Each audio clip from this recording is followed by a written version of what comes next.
Hi guys, welcome back to the channel. FPL Consult here, and today we're going to do the Game Week 3 episode of the biggest questions, where I answer your questions all in a video. Right, so you guys have put to me a couple of questions, and I basically collated some of the more relevant questions that I think would apply to a lot of you guys. So there's probably something in here for every one of you. Right, if you do enjoy this, please help me out and give it a like, and also subscribe if you are new around here. Right, so let's start off with the most asked question, and that is the Bailey and Neto replacement. Right, so Bosco has asked on YouTube, right, is Rodrigo or Norgard a great replacement for Bailey? Right, so essentially I've kind of extended the question to kind of look at the best Bailey and Neto replacements. Right, so if you take a look at this list right in the middle here, I've got, right, these are the players that I feel are the best replacements at this point in time, right, for Bailey and Neto. Now, there is a price range of all these players, right, from 7.5 Gundogan all the way down to Da Silva at 4.6 mil, right? So basically, this whole range is here because based on your teams, you may have more budget to kind of upgrade Bailey and Neto, right? And you're looking for replacements there. Or some of you don't have much money and therefore are looking in the similar price bracket that Bailey and Neto are at, which is the 5.5 mil and also 5 mil bracket, right? And then some of you want to downgrade either Bailey or Neto so that you can upgrade other areas. So basically, this whole list is pretty comprehensive, and everyone in this list is probably players that have kind of crossed our minds after game week 2 as well, where they kind of come up in form, and also their performances and their numbers have kind of improved a lot. Right, so if you take a look at this whole list, my number one replacement, of course, if you have enough budget, is Gundogan. Now, out of all the Man City midfielders, I feel like Gundogan is probably the best in terms of expected minutes, and also he kind of has that knack of arriving into the box at the right time to get those goals and possibly get those assists as well. Now, we did see against Bournemouth, right, where Haaland just played a 1-2 with Gundogan, and Gundogan went on to score. Now, I feel like this is going to be a very common theme throughout most of Manchester City's games from now on, right, where the number 8s, right, with Gundogan and the likes of De Bruyne as well, are going to get very involved in the attack, right, and I feel like we're going to see a lot of this. And as for the wingers, like maybe Foden and Mahrez, I feel like they'll be staying out further wide a little more, right, so that Gundogan and KDB can also run in, right, create those spaces for these vertical runs by Gundogan and KDB. So that's why I feel like I prefer Gundogan out of all the Man City mates at this point in time, especially for 7.5 mil. I feel like that's a bargain. Right, so if you take a look at the other options, right, there's Rodrigo at 6.1 mil. Now, he's recently scored 2 goals against Southampton. Right, granted that Leeds do have a tough fixture against Chelsea in Game Week 3, but thereafter their fixtures are pretty okay, right, and on top of that, he's likely to be on penalties because Bamford is now injured.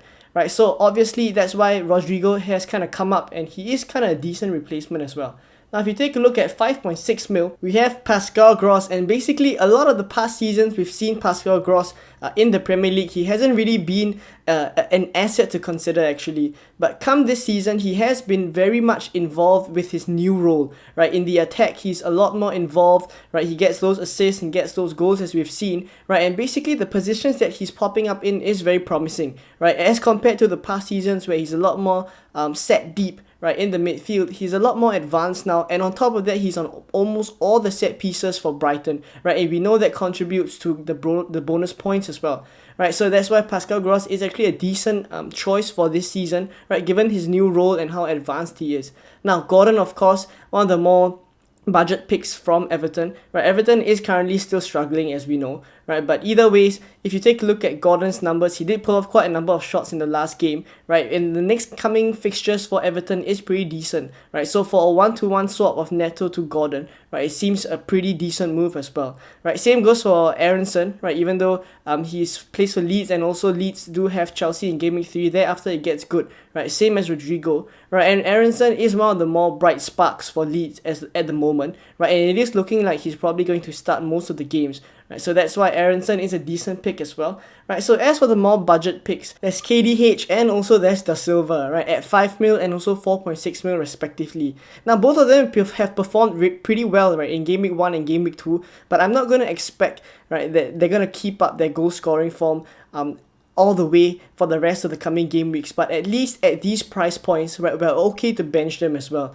right? Much rather KDH to Bailey, of course, right, because KDH is actually a starter at 5 mil, right? And then if we want to downgrade Bailey or even on Neto as well, right, you can downgrade either of them to the silver at 4.6. Now this is of course if you don't already have Pereira, who is the best 4.5 mil mid at this point. I still feel like because he is on most of the set pieces for Fulham, and on top of that he's an attacking midfielder, right, I much prefer Pereira, right? At this point in time, I don't feel like the silver can keep up his goal scoring form, right? So at 4.6 mil, which is just 1.1 mil more expensive than Pereira, I actually would go for Pereira first if I don't have, and then thereafter, if I'm looking to downgrade Bailey or Neto to use the funds in other places of my team, right, then I would consider the silver.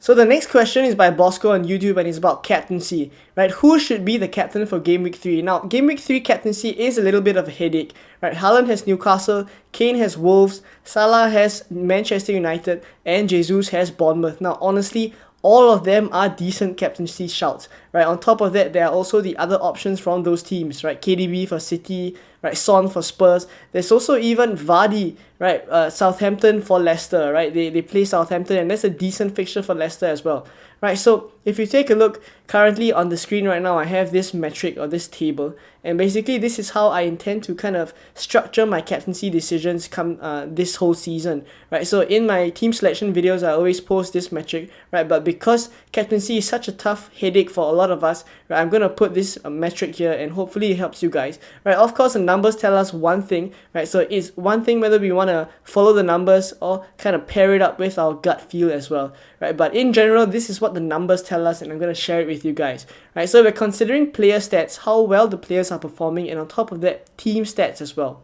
So as for the team stats, we're looking at how many chances they create, right? How many shots on target in general they have, what are the expected goals, and based on the fixtures that they have, are they expected to score more than 1 goal or more than 2.5 goals, right? So what are the odds there? And in general, when we combine the player stats and the team stats, we can kind of aggregate a score for the player, and the player with the highest score, right, is probably the one with the best statistics overall, right? So of course, in this list, which is ordered by the score, we see Haaland, Kane, and Salah come up top, followed closely by Jesus in 4th place as well, right? So these 4 captaincy shouts are probably the ones that are on our minds, right? So based on the statistics, we can kind of separate them a little bit, right? And Haaland has the best score. Now, on paper, we can kind of feel like Newcastle may be a tough fixture, right? But we do have to consider Newcastle has played Brighton and also Nottingham Forest, and both of them aren't teams that have very strong attacks in general. And so the clean sheets that they have kept, right, recently are kind of easier clean sheets to keep, right? And if you take a look at Man City's chance creation, that's really a lot, right? So that's why possibly the stats are favoring Haaland as kind of the best captain as well, right? Followed by Kane, right, whose numbers have improved significantly after his goal against Chelsea, right? And thereafter we have Salah and Jesus. Now, so in general, when we consider this whole table, the scores tell us one thing, right? But what we would have to kind of combine our eye test and also our gut feel, right? But based on the numbers alone, right, I have gone with the numbers, and basically I've gone with a success rate of 2 out of 2, right? So based on this table, I hope this helps you guys to kind of differentiate as well, right? If you have Haaland, Kane, Salah, and Jesus, right, then this is how you can kind of separate them, right? But if you maybe only have either Kane or Haaland, right, then definitely if you have Kane only, right, go for Kane, because he's the kind of the next best captaincy option, right? So hopefully this metric kind of helps you guys, right? It's been helping me this season, so hopefully in terms of captaincy decisions, these statistics can kind of help us to make better decisions and hopefully pay off in the returns. So next up on Instagram, Dinesh has asked, right, should I trust Liverpool triple up Robbo, Trent, and Salah? So in essence, I can kind of rephrase this question about the Liverpool triple up into should we keep Robertson, right? Because essentially Trent and Salah I don't feel should be sold at all, right? So it's whether we want to sell Robertson or not, and he's at 7 mil, right, which is pretty pricey in terms of the other players that we can get at his price range, right? So the reason why this has come up, of course, is because Liverpool haven't been playing well, right? And if you take a look at the stats for Robertson, it isn't great as well.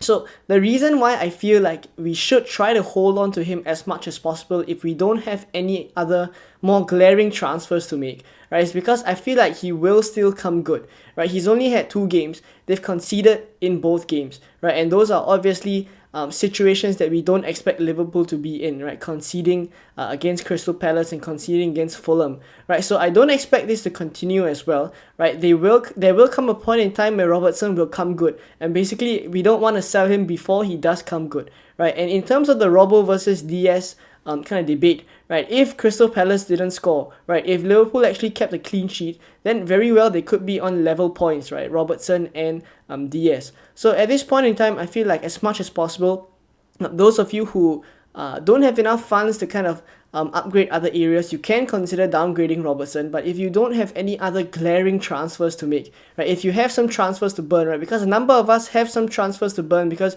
there may not be glaring transfers that we need to make in our teams, right, then you can just keep Robertson, right? Let him come good and let him have more games to kind of bring those returns, because we know over the course of the whole season, Liverpool will come good and there will be games where Robertson can get returns as well. We saw in the last second half of the season last season, right, where he really did very well in terms of the attacking sense and defensively as well, right? So there's a reason why we brought Robertson in the first place. As much as possible, I'm going to try and keep Robertson in my team as well, right, barring any other glaring transfers that I have to make, right? So in terms of answering the question, I actually do feel like we should trust the triple up, right? Whether it's Trent, Diaz and Salah, or Robbo, Trent and Salah, we should still keep the faith in them, and I do feel like they will come good at the coming game weeks, right? Especially Manchester United away in game week 3 does not feel like a difficult fixture at all, right? We know the trouble that Manchester United are in,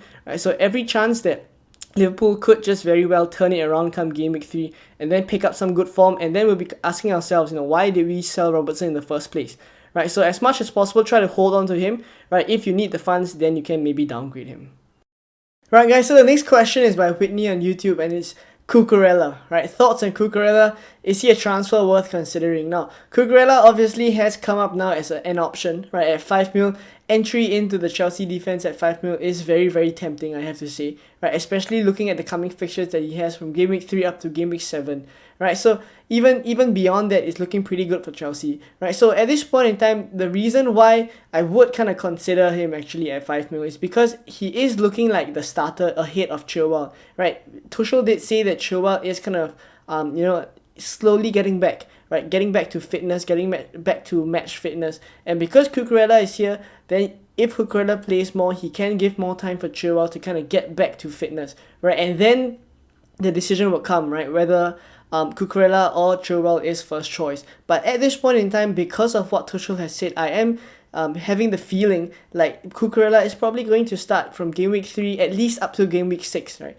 So based on this kind of set of fixtures, and especially if we are going to wildcard thereafter, maybe game week 7 or game week 8, right, it could be a very good decision to maybe even possibly downgrade Robertson to Cucurella as the previous slide, and thereafter you can kind of use your extra 2 mil to upgrade other areas where you have urgent transfers to make, right? Let's say Bailey up to someone else, right? Or upgrade Neto as well. That's a possibility, right? So Cucurella is actually a very decent transfer shout, right? And at this point in time, I am liking the way he plays for Chelsea as well, right? He is kind of a bonus points magnet. He shares the set pieces with Reece James. In terms of the way he plays as well, is very attacking, right? Gets lots of crosses into the box, creates lots of chances, lots of passes in the final third as well. All these contribute, right, to the bonus points system, and that's why he is pretty high up the bonus points rankings for most of the games. We know for Brighton as well, he was very high up there, right? So he's probably going to keep this up for Chelsea as well,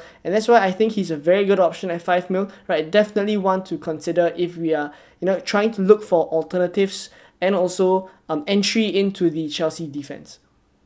Right, so the last question for today is about Kane versus Haaland, right? Some of us are wildcarding, right? And others are actually just thinking whether we should do the swap, right? Maybe you stuck with Kane at the start, now you're thinking whether to go with Haaland, or maybe vice versa, right? So at this point in time, I feel like the best thing to do is take a step back first and look at your initial strategy, right? Let's say you started with Kane in game week 1 and 2, and right, you have him up till now, right? You held him all the way, and now you come game week 3, you're thinking whether you should move from Kane to Haaland. Well, I don't think that should be a move that you're making, because at this point in time, you have been waiting up to game week 3 to kind of let Kane come good, because come game week 3 he has Wolves at home, next game week he has Nottingham Forest, and thereafter this set of fixtures is pretty decent, right? I don't see the real need to shift from Kane to Haaland, right? And there may be other more pressing transfers as well. I don't think that Kane to Haaland is an essential move for those Kane owners at this point in time, right? So if you take a look at Haaland as well, for Haaland owners, I don't feel like it's necessary for you guys to shift over to Kane, right? Precisely because of the same reason, right? At this point in time, you started with Haaland, you probably want to give him up to game week 4 or 5, right? After those good fixtures, and then kind of decide, right, whether you want to go for Kane thereafter, right? There are very good fixtures for him, and even in game week 3, he's a decent captaincy shout, even though it's against Newcastle, who are pretty good defensively, right? But he is a decent captaincy shout. And come game week 5, right, when Salah plays a much tougher opponent, right? Haaland has Nottingham Forest, right, at home, right? So Haaland is actually a very good captaincy option for game week 5 as well, right? So at this point in time, those with Haaland also shouldn't be moving from Haaland to Kane, right? So either ways, this question is more likely for those who are wildcarding, right? And at this point in time, I feel like if you take a look at the numbers, right, look at this diagram in the middle here, the numbers are favoring Haaland a little bit, and I would actually go for Haaland instead if I'm wildcarding. And the reason is simply because the number of chances he gets, right? If you take a look at big chances wise, and also expected goals and expected points, right, which are kind of a derivation of the big chances, right? Basically, we know that Man City creates a lot of chances, and it mostly falls to the players in the attack, right? It mostly falls to Haaland, who is mostly in the box as well, right? So the reason why his numbers are so high, his expected points, expected goals are so high, is because we know the propensity for Man City to create a lot of chances, and most of the time, Haaland is the one who's going to be on the end of them, right? Sure, against Bournemouth, he didn't finish some of the chances that he had, but on top of that, right, if you kind of remember when Foden had a chance to square the ball to Haaland, right, had he actually done it, Haaland would have just scored, you know, a double-digit haul in game week 2 as well, right? So a lot of chances that Man City create would just fall to Haaland, and that's why I actually prefer him over Kane, right? Where Kane, we see sometimes he has to drop deep, right, and he actually becomes the chance creator for Son sometimes, right? So at this point in time, if you're wildcarding, I would go for Haaland, right? So favoring him a little bit more in terms of the numbers and also the eye test. Right, so at this point in time, that's it for this video. I hope you guys enjoyed it, and if you did, please give it a like and also subscribe if you are new around here, and I will see you guys in another video very soon. Bye bye.